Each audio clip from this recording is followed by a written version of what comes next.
The HBO sports documentary Shaq, a 4-part documentary series, premieres with the first episode next Wednesday, November 23rd at 9 Eastern Time on HBO. Available to stream on HBO Max. New episodes air every single Wednesday. The man who directed this docuseries, as well as a director of a handful of episodes of The Shop on HBO, Robert Alexander here in studio. Good to see you, sir. Nice to see you. Thanks for having me. How'd you get hooked up with this project? Combination of things, but really HBO connected me, and I have a phenomenal relationship over there, and they asked me if I wanted to work on the project, and then it was my job to put together creative that was worthy of Shaq's attention, for him to agree to be involved and to sit for all I needed to sit for to build a series, and that's how we did it. And the creative that you came up with is? Yeah, I mean, it's I'm really excited. I'm really excited for people to see it. It's a really, really fresh approach. I don't think, I'm proud to say, I don't think I've ever seen a sports doc or a lot of docs in the space that's ever looked like this before. The first film, we took inspiration from old monster movies, so there's kind of this feel to it. The second one is inspired by superhero stories and comic book origin stories. That's a very Shaq thing. Yeah, it's a very Shaq thing. So it's kind of the rise of Shaq, which is really cool. So again, there's literally like comic book elements that run throughout the entire film. Yes. The third one's just a little bit more moody, a little bit about his tension in LA and his journey during that time. And so that one kind of has this like film noir feel to it. Oh. And the fourth one is inspired a lot in the Shaq is this element that exists in so many different spaces and social, obviously commercial, television, film, everywhere. So the fourth film is it's inspired by a lot of different mediums. So there's like social media elements to it, film elements to it, television elements to it that are really cool. So, oh my goodness gracious! And did you get Shaq to agree to it because you said you would not talk about Kazam at all? That was in the contract. That's part of one of the things we had to lock off on. Yeah, I'm just having some fun. Yeah, look, because sure. he is just a larger than life individual, and I don't mean because of his size. Yes. I'm just talking about just how giving he is, how big-hearted he is, how funny he is. Yeah. And I'll never forget this when we were at the Super Bowl in Atlanta a few years ago on our show, and he was one of our guests. Yeah. And he walked in, and we had the set was built, and it was a much smaller door than he would fit through. You remember this? How he walked on the set? He walked on the set, and I think this is a stock thing for him, where he slapped the top of the doorway and acted like he banged his head. Right. Yeah. And the whole crowd, because there's a live studio audience, was like, "Whoa, are you okay?" Yeah. And that was just like his gag way of entering. Yeah. And it seemed like that's something he probably does pretty much everywhere he walks in. He's so spectacular playing to every room exactly as he needs to. Right. It seems to be like an entirely unique interaction he has with every space he's in. Right. And it's like he can sense it's because, I'm lucky enough to make films and television, work on a lot of different projects. And sometimes you just interact with these people who are just aliens. And they're just so unique on how they interact with the world and the people that are there. And to know it's like, this is the best thing I can do in this space. Right. And Shaq is one of the most unique people in the world. What'd you learn about him that you didn't already know?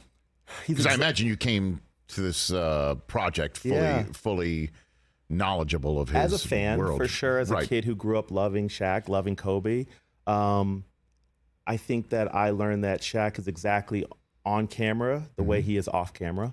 He is one of the most genuine individuals I've ever interacted with. Yes. I think something else that's great about him is that he loves joy, and to like such a high level that he just always wants to find a positive space, not only for himself but everyone he's around, which is great. And I think he's and on the total flip side, he's ruthless when it comes to business and his money and what he wants to achieve and what he wants his legacy and what his name to mean. I think he's like, he will not take any hesitation, no questions asked. This is what I am. This is what I'm going to represent. So yeah, that's a word I don't think I've ever heard ascribed to Shaquille. Is ruthless. When it comes to that. Yeah. Did you witness that yourself? Did you see anything like that? I think it's just, as we got deeper into talking about how he approaches business, how he approached his basketball career. Yes. There's no reservations. There's no hesitation. I decide I want to be known as this level of dominance. I decide I want to earn this type of money. Yes. I decide that I want the name Shaq to resonate beyond just the basketball court. I want to be a brand. I want to be a presence that the world will know. And I will not take anything other than that. And he was so definitive of that. And it was exciting to see because he was also able to do that, I think, understanding his just natural exuberance and power of humor and joy. So he has this incredibly intelligent way of weaving it all together. Well, I mean, and so are you the one, by the way, the director, Robert Alexander of HBO's Shaq, a 4-part documentary series, is here on the Rich Eisen Show in studio. Are you the one who asked him the questions? Did you sit down? Yeah. So how long did you sit him down for? How long did you get him set? I think we did three or 4 days, and usually, it's always about energy level, and obviously people get a little drained after a while. And right. It's my job to not only keep him engaged, but also know when it's like, okay, he's wavering for the day. Yes. So I think it's between 2 and 4 hours every time we sat down. So he was great. He was great. I mean, there's moments when he's like, I'm done, Sure. which is fine. And you respect that. You do. Yeah. Did you interview everyone? Everybody. I mean, you did yourself. Everybody, yeah. Penny Hardaway, Dwayne Wade, Dennis Scott, Brian Shaw, Derek Fisher, Rick Fox. You sat down both Riley and Phil, huh? Yeah. Pat Riley was in Miami, and Phil was somewhere in upstate California. It was great. Everyone's great. And, it's these things are very unique. Everyone has a different personality and presence, right? Perspective. Everyone has ego, and just finding ways to navigate that, as we kind of journey through the story of Shaq, because I have my own perspective from interacting with him, interacting with his mother, talking about his family, talking with his family, talking with his teammates, things I've read about him, learned about him. So then it's just kind of finding a way to be safe in understanding that, but I'm open to, these perspectives that I'm getting that are so unique for this. How much Kobe are we going to get in this? I think there's a good amount of there's a really strong amount of Kobe. I think that when we got to, there's two sides to it. Yes. One is that me and Shaq had a pretty honest conversation about Kobe not being with us anymore, feeling like what he went through with Kobe was, in one instance, what he felt personally and what their interaction was and what their relationship. And then there's this whole world of how the outside world told their story and how they utilized, both Shaq and Kobe, utilized the media to shape narratives, But Shaq made it very clear to me, he's like, Kobe's not with us anymore, and this is 20 years ago. And there's a lot more to not only our relationship, but my experience as a basketball player that I want to make sure has weight. And then me as a filmmaker, it was also important for me to say, I approach this as honest as possible. So I have perspective as a writer and a creator to say, there's certain things I want to tell about this story.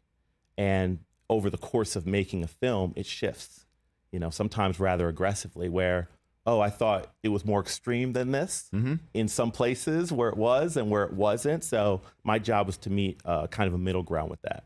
But to be transparent, we also got to a point where we had a certain amount of their story in the film, and Kobe's family essentially requested that we reduce the amount of Kobe we have in the film. Why? I'm not totally sure, but out of respect for their wishes, we did it. We went ahead and we complied.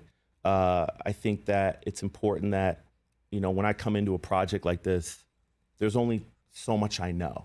And even though I spend a lot of time with Shaq, there's his entire life I haven't had this interaction with him.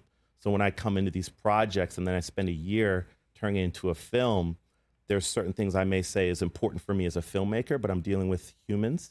I'm dealing with people who have a lot of history and feelings and emotions and perspective that I don't understand. So it's my job just to respect that.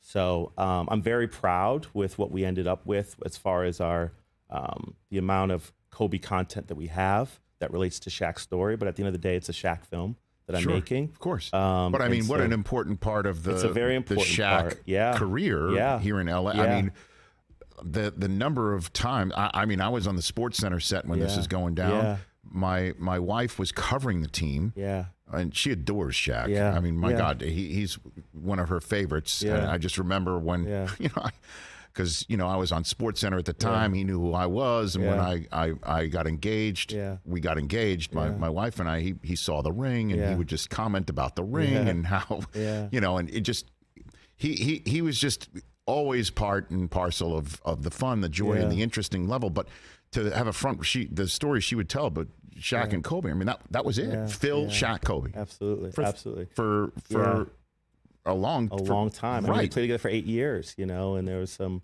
pretty vocal stuff about kind of their tension afterwards as well for a long part of that, and then afterwards as well. So, and we cover it. There's a lot that we talk about that I felt was sufficient because the most important thing for me in the amount of Kobe that is in this film is that we never diminish his impact.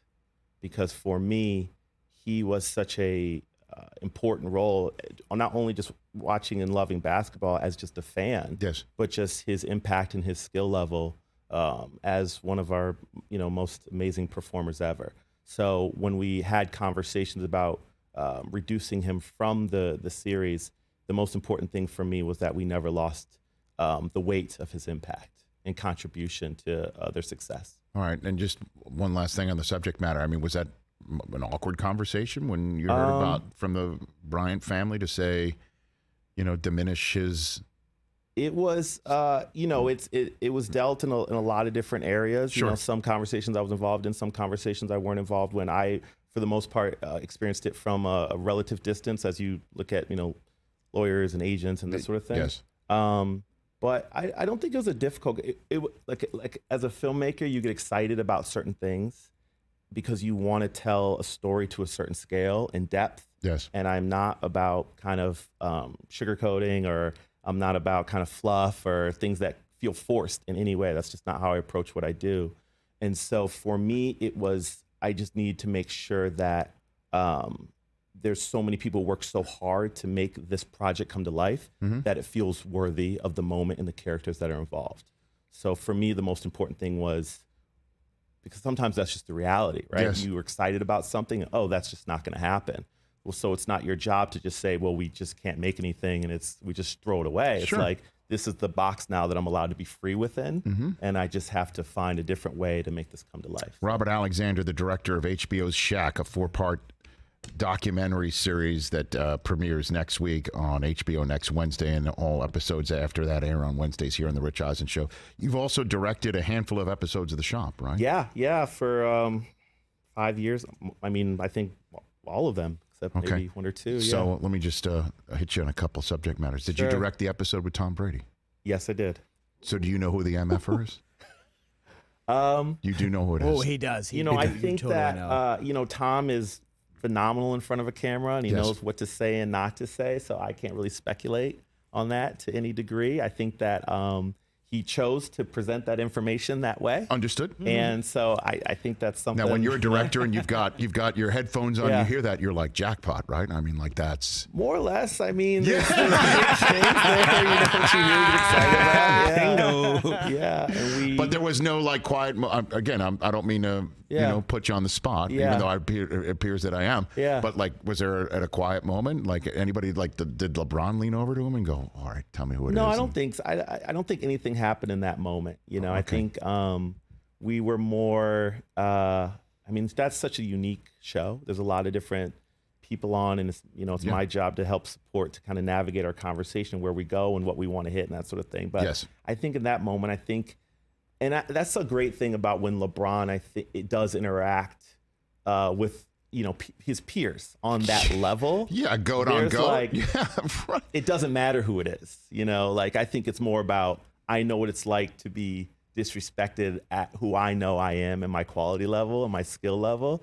So I think sometimes when those interactions take place, where I'm excited, I want to dig deeper on that. And look, Robert, I've been doing this now for 8+ years, and it is my job to have a conversation with somebody and make them feel comfortable, so they will share information that they can feel like it's just a conversation, that they don't know that there's a camera on and everyone's listening. Absolutely. So, I mean, that's the beauty of The Shop. You could see that has been created, not just with your set, but obviously when LeBron is talking and then everyone else who's there, you could sense that. And so you get you sort of get that fly on the wall feeling as you're sitting at home. Yeah. So you've, check all those boxes. Yeah. And maybe that's what led Brady to say that. But deep down, you know who the MF'er is. I have my perspective. I'm sure others Would you care to share what your perspective is? I'd say no, because I feel like, to your point about how hard we work on that show to make it feel this organic and free and expressive. Yes. It's a lot of safe space. Respect. Understood. It's a safe space I take a lot to pride in holding to that. Good that answer. Standard. Yeah. Good answer. But deep down, though, you do have your own 2 cents on who the MF'er is. Sure. Yeah, absolutely. And Ryan Tannehill. No, don't even go that. Don't do that to him. I've already pried enough. Yeah. Were you the director on the Kanye episode as well? Yes, I was. That was a really tough day, and I am really proud of Maverick, who leads the shop, and LeBron and team for how we chose to approach that after the fact. That was a really tough day. It was not what we encourage on that show in that space, and I think the right decision was made to not put that out in the world. There's a lot of ugly things in the world. Period. We don't need more, but it wasn't what it should have been.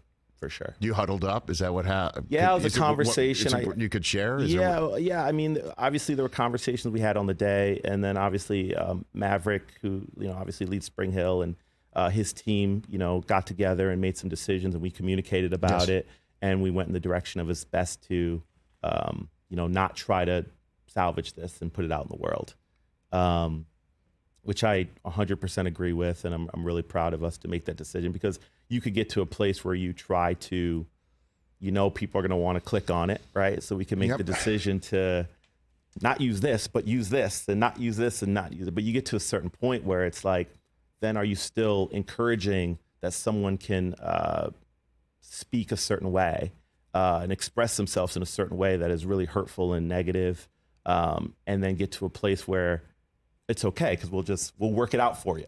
We'll make it salvageable. We'll make it worthy to air. And I just don't think that's the place we want to be. So you supported that as the director? Yeah, of that absolutely. show. Absolutely. Was LeBron on the set as well? He was not there on that day. No. Wow. Yeah. That must have been It was a lot. Something else. It was a lot. It was a lot. It was a lot, personally. Me as an artist and a filmmaker, there's a handful of people that I think without their inspiration, I wouldn't be doing what I'm doing in this space right now. And honestly, he was a big hero of mine. And I have a lot of mixed feelings about where I am now on that. But I know that on that particular day and the interactions that we all had was really difficult.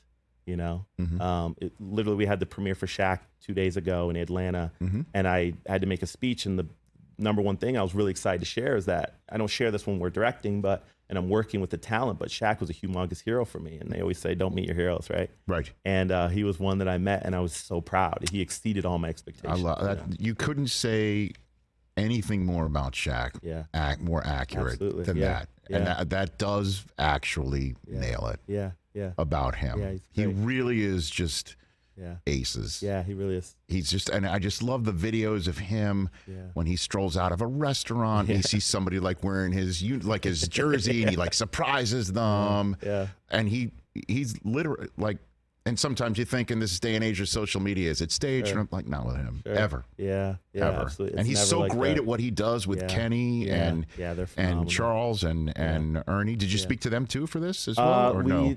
Ernie was in. Okay. We couldn't make the schedule work for Charles and Kenny, but Ernie was in the film, and a great part too. He's good people. Yeah, really good people. So. Hey, Robert, I'm looking forward for everybody to see this. I think it's neat how you've come up with a different way, and certainly the superhero one. I think probably speaks to Shaq very well. It's gonna be really fun. I look forward to that. A 4-part documentary series that premieres next Wednesday, November 23rd at 9 Eastern on HBO, and then available to stream on HBO Max every single Wednesday after that. Yeah. Come back for your next project, sir. Thank you. I really appreciate it. Absolutely. You know, and I don't know. Do you have bald people on the shop? I mean, or does that immediately disqualify them? Because usually we ask them not to come. I get it. Yeah, hat options. We're open. We're open. Understood. I get it. Understood. But just Just tell Mav, I'll grow it out just for that episode. Sure. Okay. Robert Alexander here on The Rich Eisen Show. Catch The Rich Eisen Show every single day on the Roku channel, 12 to 3 Eastern, for free.